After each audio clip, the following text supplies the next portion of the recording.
Looks like this Lady A controversy has reached a new level. Well, Rick, we had the country band Lady Antebellum, and they picked up the nickname Lady A. Correct. Over the years because, quite frankly, Antebellum was hard to say for many people, including myself. Mm-hmm.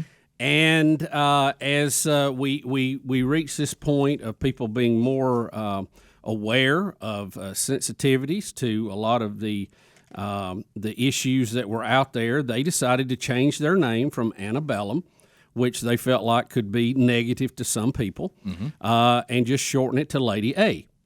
Well, there was somewhat of a little problem with that in that there was already a singer known as Lady A, who is she is what would you describe? A blues singer. A blues singer, yeah. Anita White, and she basically plays around Seattle, Washington. Right. Mm-hmm. And so when they said they were going to Lady A, some people said, well, wait, we already have a Lady A. And apparently there was some conversation between the two groups at one point, even talked about working together on a project. Mm-hmm. I remember the story. Mm-hmm. So all seemed to be going well. But now as this has progressed, it appears that that Anita White said that she would like to be paid $10 million to give up that name. Not so fast. Or to share it with the country group. And the country group has now said, well, we can't go down that route, so we're going to have to reluctantly file a trademark lawsuit to basically get to the bottom of who owns the name Lady A. And so I had asked the question, we were discussing this, I said, well, who's got the paperwork on it? That's what's going to matter, who actually has trademark paperwork for singers. That'd be Lady Antebellum. They trademarked it, and they started using both names from about 2006 or 2007. And I have heard them referred to as Lady A before they officially changed. I've actually heard them. That was a nickname for a long time. I've heard them be referred to that more than Lady Antebellum. Yeah, because but in 2011, to your point, Bubba, this is the crucial point. In 2011, Lady Antebellum, not Anita White, registered Lady A with the U.S. Patent and Trademark Office with no opposition. Okay. And in the categories of entertainment services and clothing. Mm-hmm. So if you just, I'm not a trademark judge, but if they have the paperwork on it, it's theirs to use. You can't really dispute that. So, but the problem I think here will be the optics of this because the whole idea to change your name to begin with was we don't want to look racist. We don't want to look like we're anti. African American folks. We don't want to bring up these Confederate war things with the term antebellum. Which doesn't that mean before the war? Well, I don't. To me, it meant an old house with a porch on it. But I don't know technically what the definition is. I have to uncomfortably say, if that is such an offensive name, why did you ever use it? Well, right.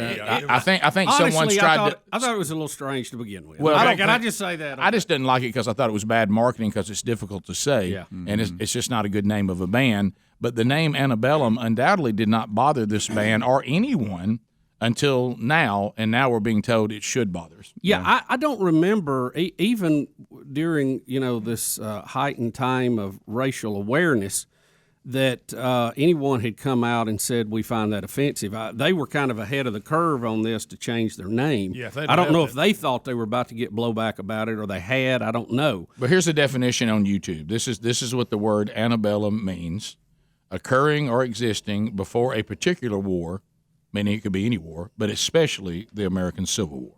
Or, my definition, an old house with a porch on it. That's correct. So, but now you look at the optics of this, and the Lady A folks may have the paperwork, and they may be all right with this. Mm-hmm. But if you thought you were going to offend people by the name Lady Antebellum, and now you're involved in a trademark lawsuit with an African-American female who has been using the name for quite some time also, even though she didn't trademark it, I don't know that the optics are better now. I think they're worse. Should have just left it alone. Because now you're in a lawsuit with an African American over the use of the name, as opposed to just having the name and thinking that it might be offensive. And she's playing it up. The singer, she says that they're now trying to pretend they're not racist or pretend that it means something to them. She's going to do all that, making statements about people whether they're racist or not based on the name. Well, the problem is, and I'm not trying to tell Anita White what to do. I wish she would have contacted me, because here's what I would have told Anita. We can't get 10 million, but you can probably get one.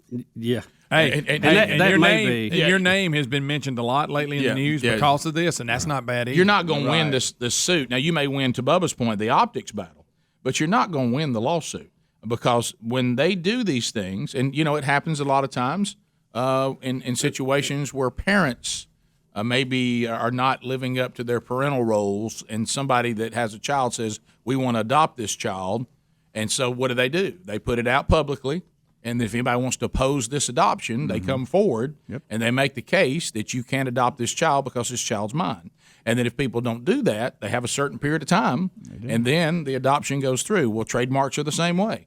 You go, we'd like to trademark Lady A, and they throw out for a period of time. Anybody got opposition to Lady Antebellum having the U.S.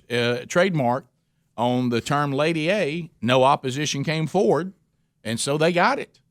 Now, I'm not talking about the optics. I'm talking about the legal part of it. Now, you're right. If they just left well enough alone, they wouldn't be in this situation. But Anita White, in all fairness, there's true racism in this world and bigotry. I keep going back to this. And let's concentrate on this. You're not being treated with bigotry and racism. You're a blues singer in Seattle. Lady Antebellum has sold millions of records and tickets. And they're really well known, and they were trying to reach out to you and say, let's work together. Let's even do a project together, but that wasn't good enough for you. Which I think would have been good for you. Yeah, now you're going to try to claim that you're being treated poorly, and really you weren't being treated poorly until you demanded $10 million for them to use something that they've got the trademark on. And that's where you. And they were like, well, we need to legally find out. And you can't blame Lady Antebellum, even though I'm with you, Bubba. They should have just left well enough alone. Mm-hmm. This is what happens with political correctness. It eventually comes back on you. Yeah, it always does. But what I think we could have lived with the term Antebellum and just called themselves Lady A instead of making some big deal about it. Which they were kind of doing anyway. Yeah, you made a big deal about it, and then that got Anita fired up. And she says that this is somehow going to be white privilege, of course, as you can imagine. So if Rick, if my memory serves me correctly, the trademarks are usually granted for a 10-year period. So that means their renewal of Lady A would be coming up in 2021, which means they're probably in the filing process for it right now. Mm-hmm. So you'll probably see objection this time when they go to renew it. But the fact that they have been established and they have shirts out and albums and all that, the patent court will have to decide. But it appears that it would be in their favor just because they got their paperwork done and Anita White did not. But it does bring up the question, is there another name the group could go to that might be better for them from an optics standpoint to get out of this? And I thought, maybe another name of that they could go to the group, maybe Belle Biv DeVoe. Or Bubba, how about this? Lady Big House with a large porch. Oh, yeah. What about Old House with a large porch? Oh, my goodness. So, Rick, she says a display of pure privilege. No, it's not. It's a display of someone doing their paperwork. Someone protecting. That's why we have a patent office to do that. I truly believe they didn't know that you existed. Now, I'm not nor did any of us. And they were like, we didn't know there was anybody there. But hey, and they made a statement how we were working it out. They said we're moving forward and all this stuff. And you said more to come. Well, more to come was they said you owe us $10 million. And I said, well, I don't think so. I want the victim mentality out there, and I'm speaking to the victim mentality. I'm speaking to the extreme far leftists of our country. Okay, the ones who you always overplay your hand. Do you realize that most people are just ready to do just what can I do to get you to leave me alone? But you won't be satisfied. That's the perfect case. They reached out to you, Miss. In all fairness, Miss or Mrs. White. I don't know if she's married. They reached out to you and they were trying to work something out, and that was your opportunity, and you blew it. Yeah. You should had a have chance to benefit from You it. should have cut a deal When they with didn't them. even owe you. You should have cut a deal with them that you would have done really well with, and you had to go $10 million, and now you're out dogging them in the public, and you forced them to now say we have to defend ourselves. Now, optics are going to be bad for Lady A, Antebellum, big old house with a porch, but you know what? Anita's not going to walk away with the money that she could have got. Not only I think she could have got some money. She no telling what she could have made off doing a song with it. There you Absolutely. go. Her career could have just took a whole new turn. And that could outrank anything that they're going to get paid. That's for. right. The way that artists operate, because most of them are emotionally, they have the emotional worldview. You probably had multiple artists coming forward saying, "I want to do a song with her too." Yes. Your career would have exploded. Bubba, Rick and Bubba.